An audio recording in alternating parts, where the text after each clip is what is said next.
नाज़रीन, महांगाई सबब ठुल जो अवाम कुर्बानी जा जानवर ख़रीद करण खां महरूम आहे, जंहिं करे कासाई बि मायूसी जो शिकार आहिनि। रिपोर्ट करे रहियो आहे यासिर कंडराणी। बिल्कुल ईद उल अज़हा के बाक़ी 3 ॾींहं बचिया आहिनि। हिन वक़्त मां मौजूदु आहियां ठुल जे कासाई मार्केट में।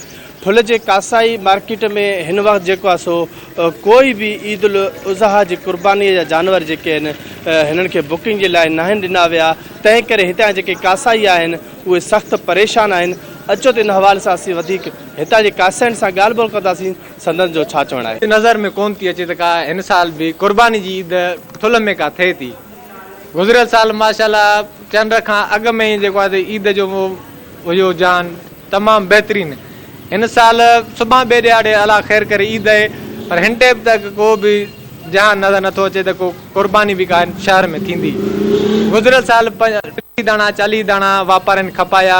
अॼु उहे ई वापारी जेके आहिनि परेशान बीठा आहिनि। हिकु ठुल जी पिड़ी बंदि आहे, ॿियो जेको आहे त महांगाई आहे, को वठण जे लाइ तयारु कोन्हे। माल महांगा आहिनि, महांगाई जे करे को माण्हू अफोर्ड नथो करे सघे।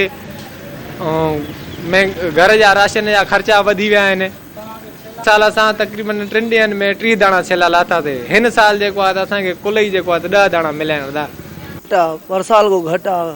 हिन वक़्त ई असांखे कुल 2 ढोर मिलिया आहिनि मज़ूरीअ लाइ, लाइण लाइ। उज़ाई करणो एतिरो माण्हू चाहे नथा। ग़रीब गुरबो वॾेरो त हाणे हूअं बि कंदो। ग़रीब जे तबिके में थोरा अथई, घणा न, पर जेतिरो माल न आहे घटि आहे।